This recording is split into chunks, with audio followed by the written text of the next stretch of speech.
Hello and happy Lunar New Year! 新年快乐!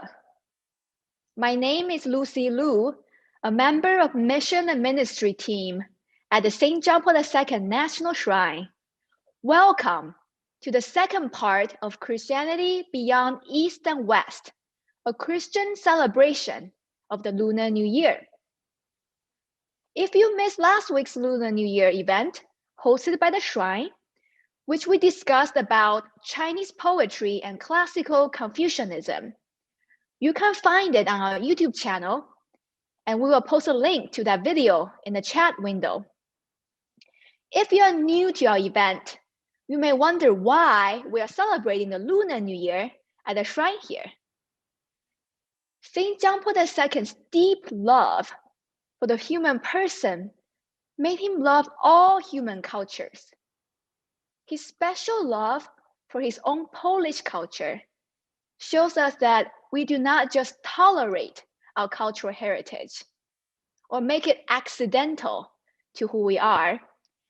Indeed, one's culture is necessary to allow the incarnation of Christ to reach its fullness.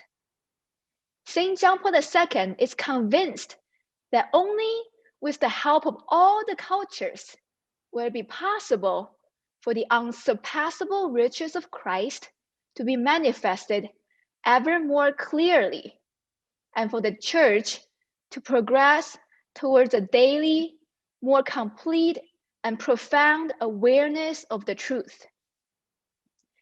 It is by means of inculturation that the power of the gospel can heal, purify, and transform human cultures, and to bring all aspects of human life into communion with God.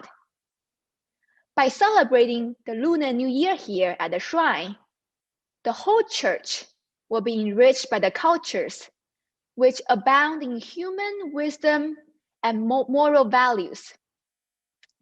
Today, February 26, 2021, marks the final day of the Lunar New Year, the year of the ox. Why is it today, you may wonder? Because on the 15th day of the first month, we have the first full moon of the year. This special day is also known as the Lantern Festival, or in Chinese, 元宵节. In China and in many other countries, lighting and appreciating lanterns is the main activity of the festival. There are lanterns of different shapes and kinds and designs on the streets, and children may hold small lanterns while walking on the streets. You may wonder why lanterns are so important on this day. We will learn the history behind them later on. And also, Isabel Yu, a Taiwanese American from Maryland, has recorded for us a step-by-step video on how to make your own lantern by simply using a red envelope or any type of paper and some tape. So be ready to learn from Isabel how to make your own paper lantern in a little while. The traditional food for the Lantern Festival is called 元宵. Yuanxiao is a rice ball, typically filled with red bean paste, sesame paste, or peanut butter. The Chinese people believe that the round shape of the balls and the bowls in which they are served symbolize family togetherness, and that eating yuanxiao may bring family harmony, happiness, and luck in the new year. So today, we'll also feature a very unique recipe of Chinese rice bowls created by a professional chef from Thailand. Setting off fireworks is an indispensable part of the 2-week celebration of the New Year. Tonight, the last day of the New Year, we will be It'll be a time to see the full moon as well as a final flourish of fireworks, announcing that we have completed our welcoming of the Year of the Ox. Today's festival, however, will not see any real fireworks display. Instead, we'll see, hear, and taste different art forms, such as piano performance, singing, and poetry reading. They are like different kinds of fireworks, all celebrating the joy and beauty of marriage and family. For a Christian celebration of the New Year, time itself has merged into eternity. A Christian festival means that we, for the moment, are free from the world of calculation and the struggle for existence, and look beyond our own narrow world to the totality of things and to the ultimate source of our existence. It means that we allow ourselves to be comforted and allow our conscience to be moved by God's love. Christ comes to each person precisely to liberate that person so that one might be more human and may live a life that is at once more fulfilled on a human level and dedicated to the glory of God at the same time. The life of St. John Paul II and so many other saints witness to the reality that it is possible to live a unified life, allowing our whole life to be embraced by God's love. In this way, we can wholeheartedly celebrate our lives, families, and cultures as gifts from God. St. John Paul II says that all members of the family, each according to his or her own gift, have the grace and the responsibility of building day by day the communion of persons, making the family a school of deeper humanity. The saint also says that the future of humanity passes through the family. Today, this Christian celebration of the New Year wants to show the family special love and to wish every family to have the joyous and renewing experience of reconciliation, union, and communion. With this goal in mind, let me briefly introduce to you our program today. Our first segment is on the joy of family conveyed through piano and poetry. We will then move to the kitchen, where family love is most often expressed and tasted. The third part of the program dwells on the theme of home as being an anchor of one's whole existence. The program will conclude with a lantern making workshop and a surprise. So now let us begin our festival with a recorded 2-minute piano performance by Dr. Ma Gege, a recent PhD graduate from the Catholic University of America in piano performance. The piece you're going to hear is called Mariage d'amour, or Marriage of Love. This French solo piano music is very popular in China, and it even has a Chinese title, 梦中的婚礼, which literally means a dream of wedding. Almost all piano students in China love to play this. Then after the song, you will hear live from Suke Li, born in the Chinese city of Zhuhai and currently living and studying in Baltimore. He will read 2 short poems, The Wedded Happiness and The Songs of the Ospreys, the 2 earliest Chinese poems on marital love. So let us go ahead and listen to this song together.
诗经》正风，女曰鸡鸣。女曰鸡鸣，士曰媚旦。子兴事业，民心有难。将敖将降，义父与燕。一言加之，与子宜之。一言饮酒，与子偕老。琴瑟在御，莫不敬好。知子之来之，杂佩以赠之。知子之顺之，杂佩以问之。知子之好之，杂佩以报之。女曰鸡鸣，士曰媚旦。子兴事业，民心有难。将敖将降，义父与燕。一言加之，与子宜之。一言饮酒，与子偕老。琴瑟在御，莫不敬好。知子之来之，杂佩以赠之。知子之顺之，杂佩以问之。知子之好之，杂佩以报之。诗经·周南，关雎。关关雎鸠，在河之洲。窈窕淑女，君子好逑。参差荇菜，左右流之。窈窕淑女，寤寐求之。求之不得，寤寐思服。悠哉悠哉，辗转反侧。参差荇菜，左右采之。窈窕淑女，琴瑟友之。参差荇菜，左右芼之。窈窕淑女，钟鼓乐之。关关雎鸠，在河之洲。窈窕淑女，君子好逑。参差荇菜，左右流之。窈窕淑女，寤寐求之。求之不得，寤寐思服。悠哉悠哉，辗转反侧。参差荇菜，左右采之。窈窕淑女，琴瑟友之。参差荇菜，左右芼之。窈窕淑女，钟鼓乐之。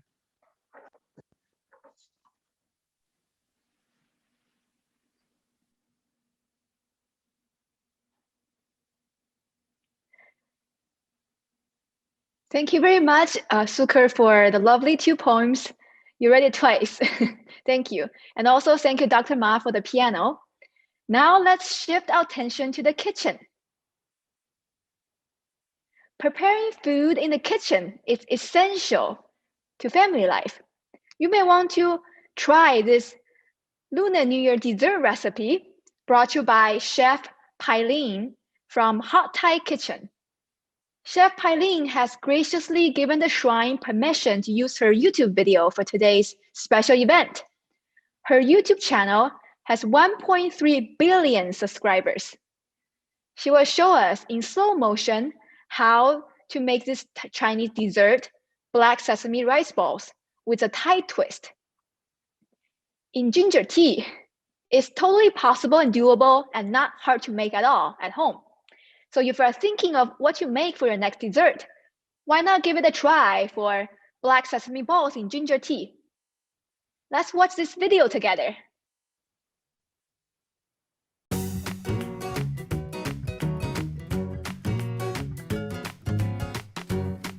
สวัสดีค่ะ Welcome to Hot Thai Kitchen.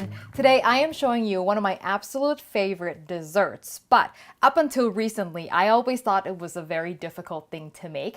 And I think because back when I was a kid, we tried to make it at home and I remember it turning out just completely disastrously. So I think in my mind, I've always thought that this is not something you make at home.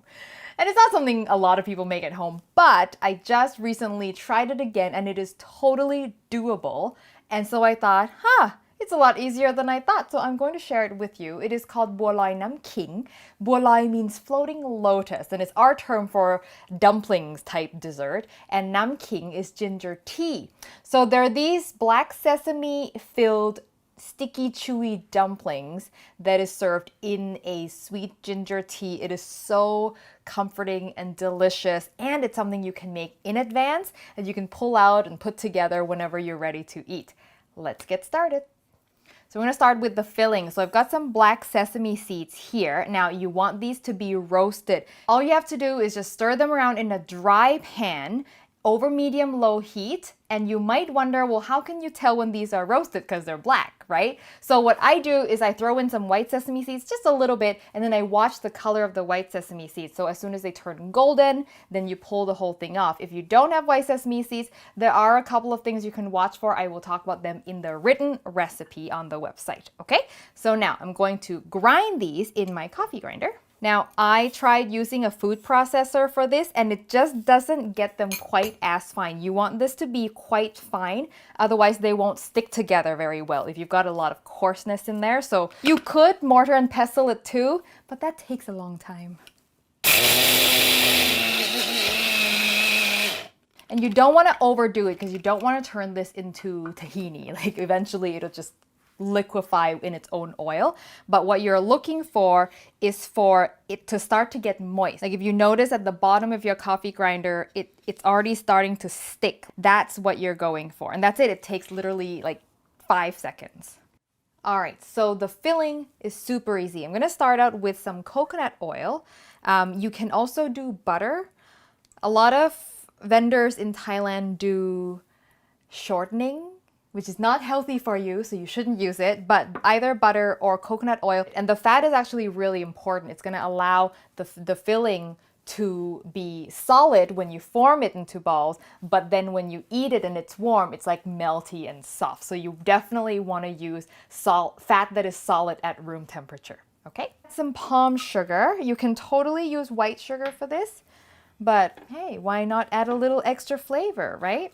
A little bit of salt. The salt is so important. Do not forget it or it's not going to taste as good. And then I'm going to cook this just over low heat until the sugar is melted. So now that your sugar is melted, it's not going to mix with the oil. That's totally fine. I'm going to add my sesame seeds. And the sesame seeds are going to absorb all that liquid. I'm actually going to turn off the heat now. And there you go. So what you're looking for is for it to be like a paste that you can form into balls, because eventually that's what we're going to do. So it needs to stick together well, but not too runny. If it is too runny, just grind a little more sesame seeds and add to it to help absorb that fat. Now we're going to let that cool before we can do anything with it. So while our filling is cooling, let's make the ginger tea. So I've got some ginger here, a lot, because I like the spicy. You can totally do less. This will be pretty spicy. And I've just pounded it in my mortar and pestle to really get the juices released. And I'm just gonna dump it in my boiling water. Without splashing yourself with hot water. So this will take about 20 minutes. Oh, I got sesame seeds in there somehow. You didn't see that? Yes, and so this will just simmer for 20 minutes, and it's as simple as that. So while the tea is steeping and the filling is chilling, we're gonna make the dough, which could not be simpler. 2 ingredients, glutinous rice flour and water. That's it. But the choice of flour is so important, you cannot get this wrong. Glutinous rice flour comes in a green bag like this. There's regular rice flour that comes in a red bag, and it will not work whatsoever. You need this flour, okay? So with this, you want to add water, and the amount of water is not super exact, so there needs to be some judgment involved. So I always like to start with a little, and it'll be too little, and then you keep adding. And little by little is important because this is the kind of dough where once you get close, too big of a splash and that's it. It's gone too runny very quickly. And the exact amount of water you need will sort of depend on the humidity of the flour. If it's old, it'll be drier. Oh, I might have just done too much, guys. This is what I'm telling you. One too big of a splash. So what I'm going to do just to be safe, I'm going to pour out this extra water. And hopefully I don't have to add any flour. And if you do get it too wet, just add a little more flour. But it's just, now you've got too much dough. So what you're looking for is for the dough it should not be sticking to the bottom of the bowl anymore. It shouldn't really stick too much to your hands either. But at this point, if you feel like, okay, it's a little stiff, I want to add just a touch more water, this is what you do. You literally like touch water with your hand and then you do this. Like it does not take a lot at all. And then you just keep doing that until you feel like, okay, this is really nice and soft. And I think we're good.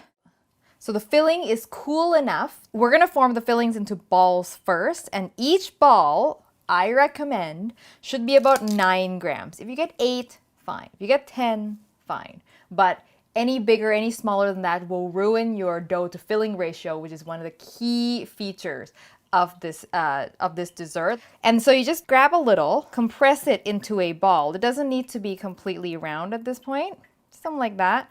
You weigh it and see how good you are. Oh my God, that's 9 grams. No, it's not, it's 10. Close enough. So I take a little bit off and then I put on this plate. And once you've got these little cute balls, just put them in the freezer so that they will firm up, which will make it a lot easier for you to wrap. Off I go. So the tea is done simmering. Your house should smell so good right now. And you can just strain it, or I'm just gonna use my mesh skimmer and fish everything out. Now I'm gonna sweeten this with dark brown sugar. So dark brown sugar is traditional for this, and you can make it as sweet or as not sweet as you like. All right, so the balls are nice and frozen. Our ginger tea is ready. Only one more thing left to do is to wrap the dumplings. So first what I'm going to do is I'm going to oil my hands. And this is just the coconut oil, but it can be whatever oil. Now the dough should probably also be weighed because I take back probably should be weighed, because the worst thing you want to have is a dumpling with dough that is too thick. Then it's really doughy and it's too much dough and it's bland because the flavor is not in the dough. So for a 9-gram ball, I would do 12 to 13 grams of dough. 8, I'm not very good at this at all. There we go, 12. So first I roll it into a ball and then I press it down until it's about this big. My biggest fear is touching these sesame balls and then touching the dough, and then you get black stuff all over the dough. So I'm gonna pick up the sesame balls with tongs, and then my thumb, press it down, and then as you see, I'm gonna sort of slowly coax the dough around the ball. Once I get here, I let go and I do not use this thumb, which has black sesame on it, to touch this ever again. You probably accidentally do that a couple times, but to keep things nice and clean, this thumb touches nothing except the top of that ball. And so you want to make sure it's all nice and sealed, and then it looks ridiculous now, but you just roll it into a ball, and there you have it. A nice and round dumpling.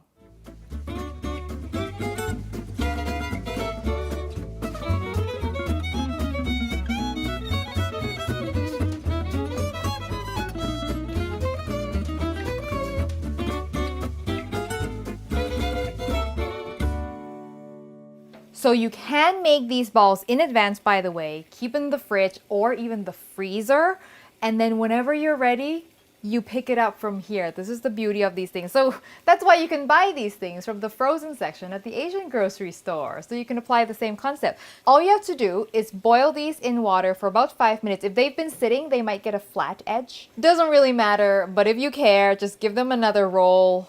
Be gentle now because the filling will have softened by this point. At first they will sink. Eventually they will float. A lot of people say once they float, they're done. Once they float, it means the dough is cooked, but I find they do need another 1 to 2 minutes to make sure the inside is hot. Also, have a bowl of room temperature water ready. If you have a couple of batches to boil, leave the first batch in water and then they won't stick together. Super simple to put it together. You want to take a couple balls and then pour your hot ginger tea over. Oh, yes. Oh, they're so cute. A cute bowl is a must-have. So is a spoon shaped like this. I don't know, I call this a Thai spoon. I don't know what's the word for it. So now you might be wondering, now how do I eat this? So I'm gonna tell you, there is a way to eat it. This is a 2-biter, not a 1-biter, and be very careful. The inside can be incredibly hot, so make relatively certain that it has cooled down enough that you won't burn your mouth, okay? So you basically just bite off half of the ball.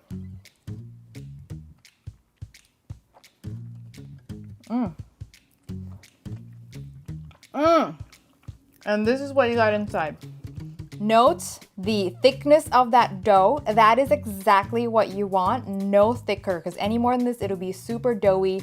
The filling is holding together enough so it's not spewing all over the place. Some people like to make it so that if you bite into it, it'll just like, the filling is so soft that it comes out. I don't like that because then it contaminates my soup. My filling is all escaped. So this is just the perfect consistency. You make sure there's soup in your spoon, you eat the other half.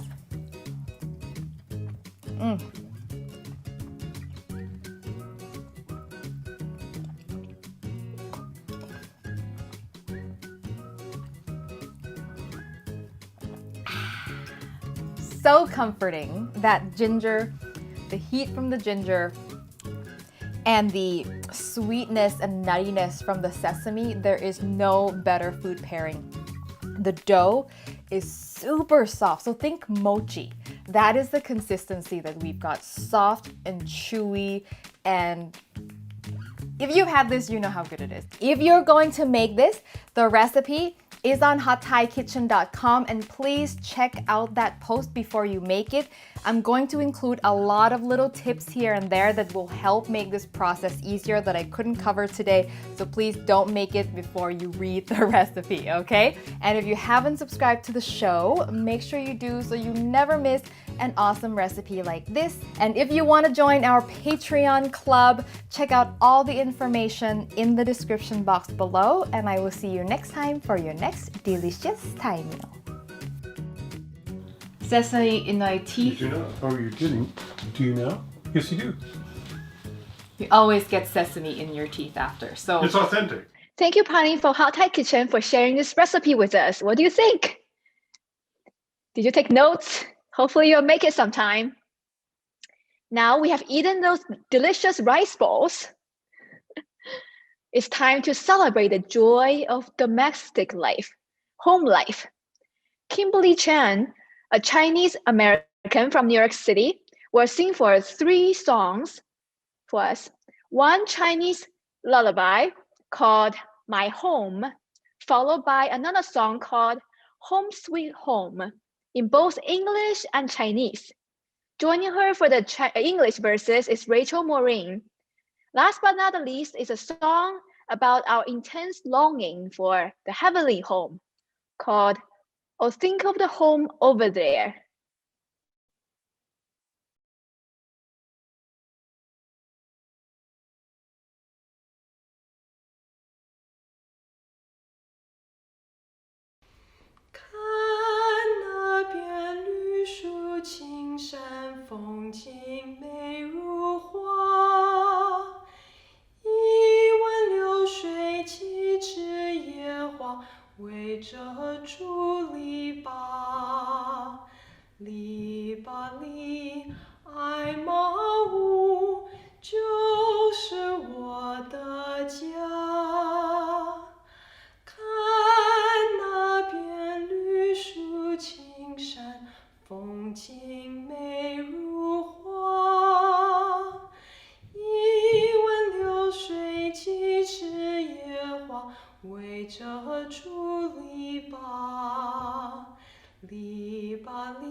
Mid pleasures and palaces, though we may roam, be it ever so humble, there's no place like home.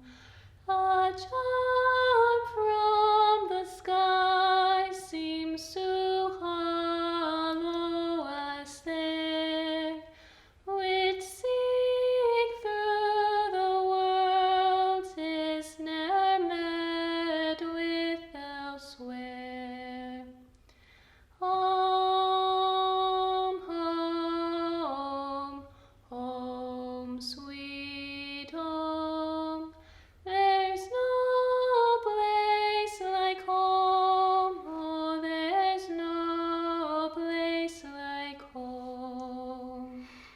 的家庭真可爱，贞洁美满又安康，姐妹兄弟很和气，父亲母亲都慈祥。虽然没有大花园，春兰秋桂常飘香。虽然没有大厅堂，冬天温暖，夏天凉。可爱的家庭呀，我不能离开你，你的恩惠比天长。Home, home, home, sweet home. There's no place like home. There is no place like home.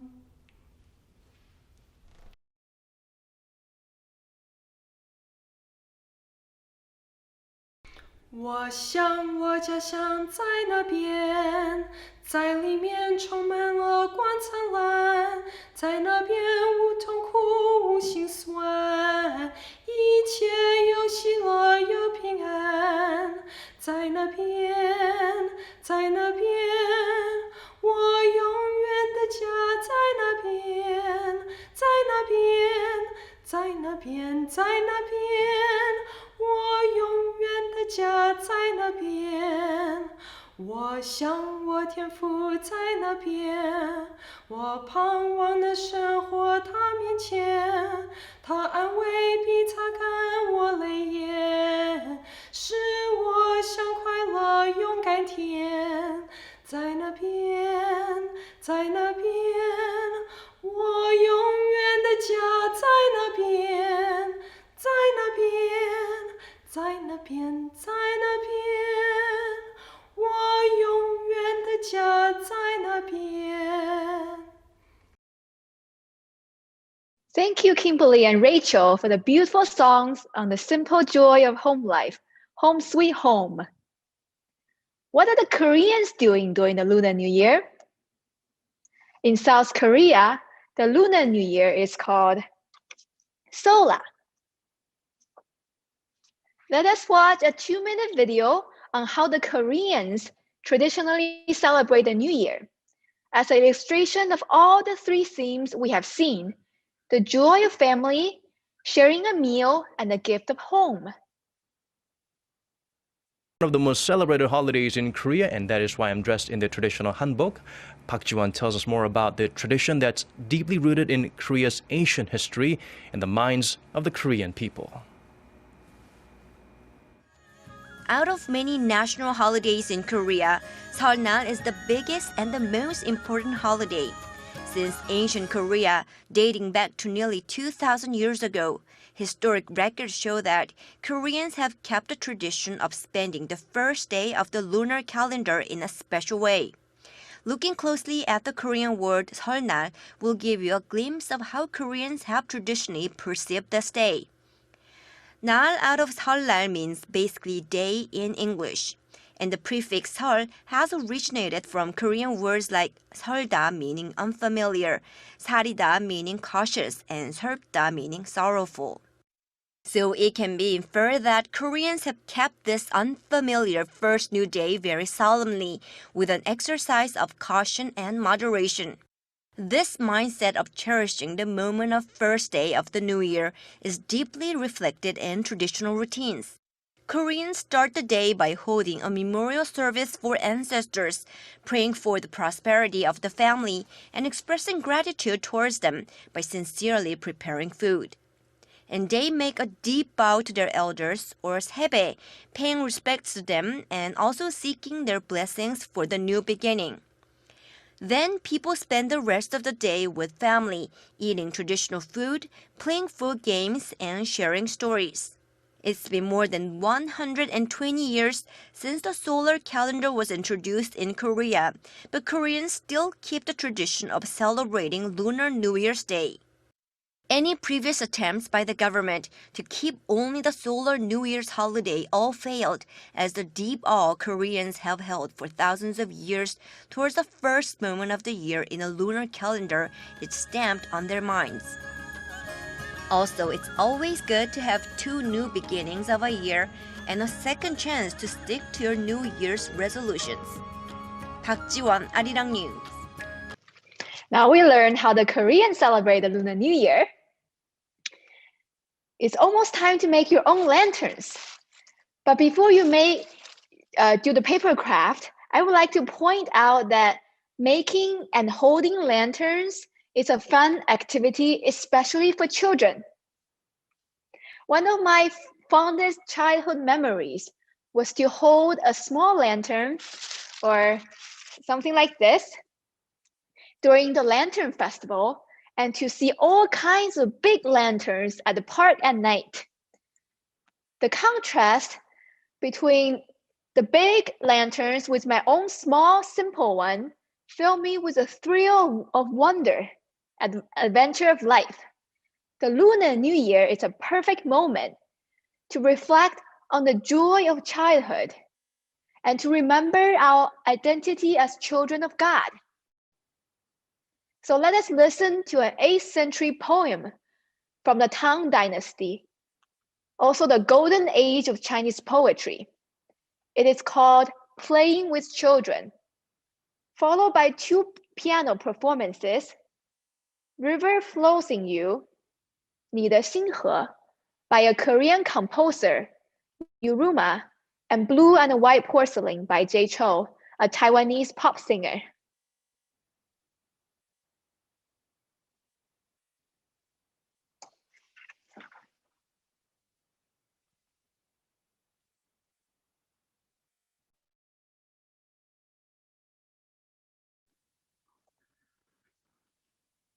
《弄归罗》白居易。有直16岁，自知为阿圭。有女生3年，其名曰罗尔。亦使学校语，亦能诵歌诗。朝夕抱我足，夜眠枕我衣。汝生何其晚，我年行已衰。物情小可念，人亦老多辞。酒美尽须坏，月圆终有亏。亦如恩爱缘，乃是忧恼滋。举世同此类，物安能去之？有直16岁，自知为阿圭。有女生3年，其名曰罗尔。亦使学校语，亦能诵歌诗。朝夕抱我足，夜眠枕我衣。汝生何其晚，我年行已衰。物情小可念，人亦老多辞。酒美尽须坏，月圆终有亏。亦如恩爱缘，乃是忧恼滋。举世同此类，物安能去之？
Now we have a very special song for you. It is a song that's filled with prayer called Road to Heaven, 天路. Originally, the song is about the railroad from a Chinese city, Qinghai, to Tibet. This beautiful song can also be interpreted as our journey to heaven, full of breathtaking adventures and worth all our efforts to get there. Like the mountains in the Himalayas, this song is very high. But today, we have a Chinese tenor, Alfred Gui, will perform this song live for us. Alfred is originally from Nanjing, China, and currently living in New Jersey. Let us listen to Road to Heaven, sung by Alfred. Hi guys, I'm Alfred Gui. Thanks, Lucy, for your introduction.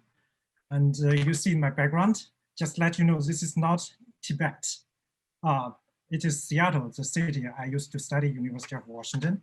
So yeah, as you just mentioned, the title of the song is Road to Heaven. And I really like this song, not because, you know, I'm a good performer, but yeah. And I won't say this song is that beautiful, but just I like the title. Okay.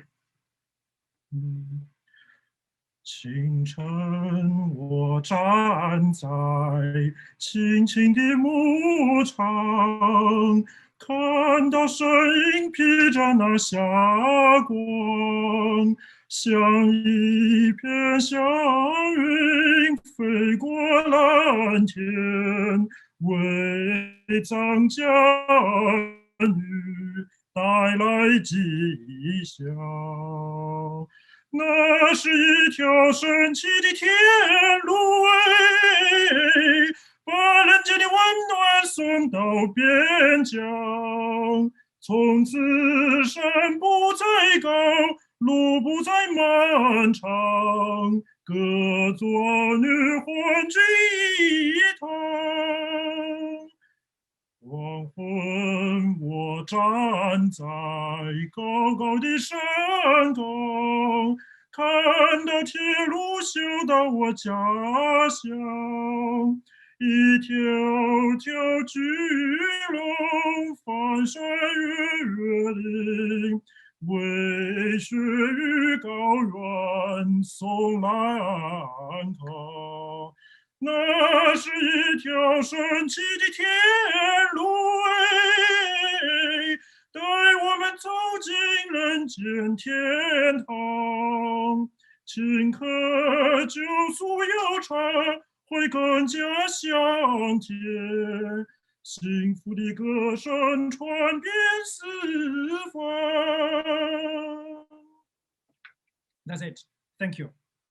Thank you very much, Alfred, for your lovely song. I hope you and your wife, Sophia, all the best in New Jersey. Now we are almost time for our lantern making workshop. But before I invite Isabel to share the workshop live with us, I like to share a little bit on the history and reveal the history of Lantern Festival. So one story tells that the Lantern Festival began around 2,000 years ago during the Han Dynasty in China, when Buddhist monks would light lanterns on the 15th day of the month. The holiday was later adopted by general population and spread throughout China and other parts of Asia. The Chinese Lantern Festival was closely associated with love in ancient China. In ancient times, there were strict curfews that were meant to keep people inside their homes after dark for safety reasons. For example, the city portals were ordinarily closed between 8 p.m. to 4 a.m. Women were generally expected to stay indoors at all times, regardless of whether or not there was a curfew in place. But during the Lantern Festival, curfews were lifted, so people could go out at night to view the lanterns. Women were also allowed to leave the house as well. Thus, the Lantern Festival presented a unique opportunity for people of different genders to mingle with one another and became a romantic holiday like Valentine's Day. Now we've learned the history behind the lanterns, I think we're ready to learn how to make your own. So welcome, Isabel, for the workshop. Hello, everybody. Thank you, Lucy, for walking us through the history of lanterns. I personally did not know that, so that was really good to hear. It almost reminded me of Tangled, the lantern scene in that, and the fact that it's like more of a romantic event anyway. So we're going to be making paper lanterns today. So the final product is going to look something like this. The tutorial video, the strap is a lot longer, but basically this is a really special paper lantern craft because we're going to be making it out of red envelopes. And if you don't have red envelopes just kind of laying around your house, you can actually use just any kind of construction paper. I have red ones here because, you know, Lunar New Year. But basically what you can do is to cut it in the shape of a red envelope and make sure you cut 2 pieces of this. And I will give you the measurements for it right now. So The red envelopes are 3.5 inches wide and 6.5 inches in length, not including the flap. But make sure you also cut a strip for the flap part too, because that's going to be the handle for the lantern. So without further ado, oh, also, sorry, other materials that you need are scissors, an X-Acto knife, and if you don't have an X-Acto knife, you can just use scissors, ruler, because we're going to be measuring and marking paper, a pen or a writing utensil, double-sided tape, or you can use a glue stick or glue or tape. And I think that's pretty much it. So let's get started. So first you're going to take your red envelope and you're going to cut off just the flat part. So I'm going to do that. Also, feel free to chat if you have any questions. So it's going to look like this. And then what you're going to do is you're going to split this red envelope into two pieces. So if you do have an X-Acto knife, feel free to take it and you're going to cut outwards, but be very careful. If this is your first time using an X-Acto knife, I suggest just use scissors. You can kind of bend it and then just kind of cut along the sides like this. So I'm going to do that. Okay, it's okay if it's not super even on the fold. I'm going to switch to X-Acto knife.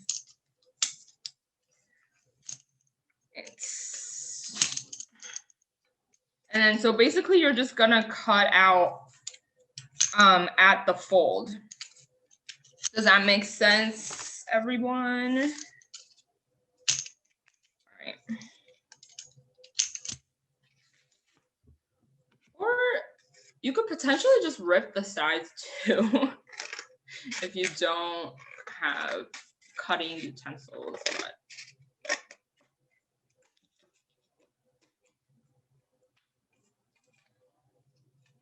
okay. So it's going to kind of look like this. So it's really important you have two pieces though. Okay, so this is where you're going to get. And then what you're going to do is take the part with the design on it and flip it to the back. And you're going to mark out two 1 centimeter margins on the top and bottom. And 1 centimeter converts to 0.39 inches. So like around 0.4 inches. So that's where your rulers is going to come in really handy. So I'm going to just mark out 1 centimeter from top and bottom. And so basically what the margins are going to be is the next step, we're going to cut, thin strips along the kind of vertically. So the margins are going to be where you don't cut it. So I would suggest marking it on the edges. So 1 centimeter from the left and 1 centimeter from the right when it's facing this way, but make sure it's this way. So maybe mark the margins, do one mark that's at the top, one mark in the middle, and one mark at the bottom.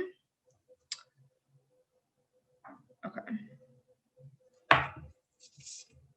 And then once you have the margins marked up, what you're going to do is cut basically thin strips along the, I guess like horizontally, or like if you're looking at the long side, okay, along the long side of the red envelope.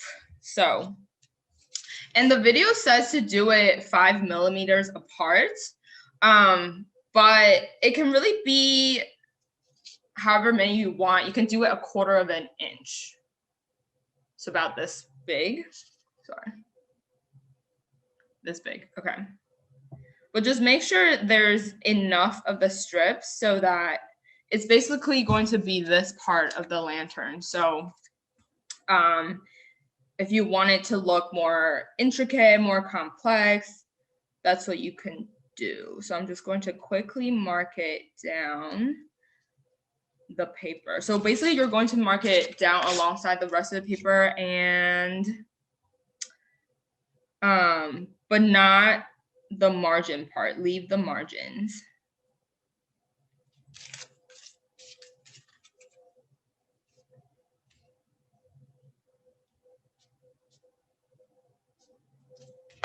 Actually, now that I think about it, it might be easier for you to just kind of bend this over, like fold this in half, and then just cut down the sides to cut the strips. So again, fold it in half, design side down, and then use your scissors and just start cutting. So, all right, I'm gonna try to do this really fast, but still, you know, preserving quality. Okay.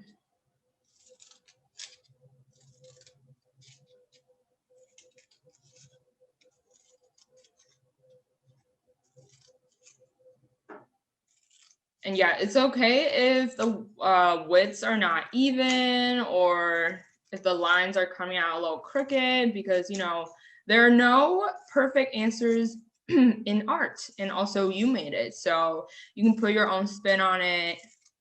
It's all good. Okay, I'm almost done.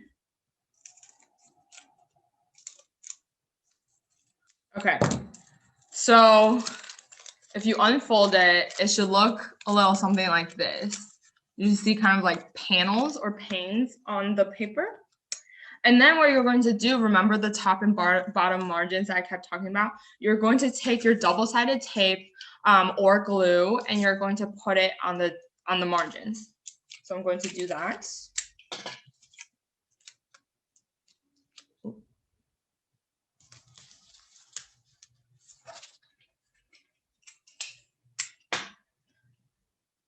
One hack that I like to do is, if you don't have like enough tape, or if you don't want to cover the whole area, you can just put it on like the ends or the edges of the paper, and that should do just fine. Okay, so it's going to look a little something like this. And then what you're going to do is take the other piece of paper, and you're basically going to try to bend this a little bit in the middle. Okay. And then you're just going to stick it on the other paper, but make sure that the middle part is a little bit raised, because that's where you're going to get the lantern design effect.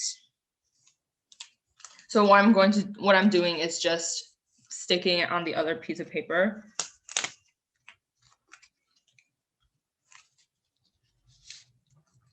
And it might help if you kind of curve the margins down a little bit, so for it to kind of look like this, for better, I guess, adhesive ability. Okay. Okay, so it should look something like this. Like the middle part should be raised. That's really, really important. Okay, and as you can see, we're basically just going to wrap it around like this. Oh, and make sure that it actually is sticking to the other paper. And then what you're going to do next is just pick whichever end and then cut off one strip from the end, like this. So it should look like this, and then put double-sided tape on this end, as well as the inside of the other end that you didn't cut the strip from. So you're basically just preparing for it to kind of go around and fold the whole lantern together. All right. So be careful when you are curving it, because if you are using red envelopes, the paper is kind of like cardstock, so it's a lot harder to bend. And then you're just going to, yeah, fold it together. So.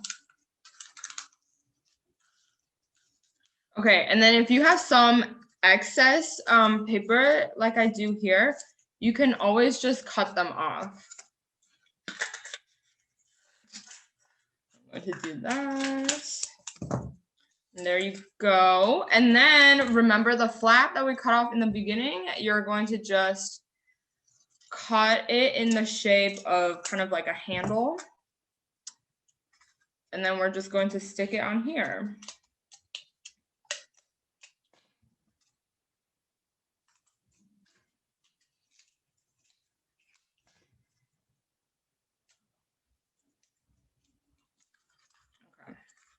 So yeah, just stick it on either end like this. Oh. And there we have it. The paper lantern is complete. So back to you, Lucy. Oh, thank you, Isabel. That was lovely that you made a paper lantern from just this simple red envelope. I hope everybody learned how to make it. And you can try at home because it's so small and children can hold it tonight because tonight is the Lantern Festival. And yeah, it's great to use your hands and do crafts, especially on a holiday like this. So that concludes our festival for today. So thank you so much, Isabel, Alfred, Suker, and all the participants who recorded their videos to us. And thank you all for watching it. Please be sure to follow us at JP2 Shrine on Facebook, Instagram, and Twitter. And be sure to find us on YouTube. Also, this is the surprise. We've launched a new podcast for Lent called Praying Always, Sometimes. 7-minute meditations with St. John Paul II. You can find it on and Spotify. Our next episode drops later tonight. So whenever you are going to see full moon tonight, remember to go on the internet to find our next episode for Friday, second Friday of Lent. Thank you, Happy New Year, and God bless you.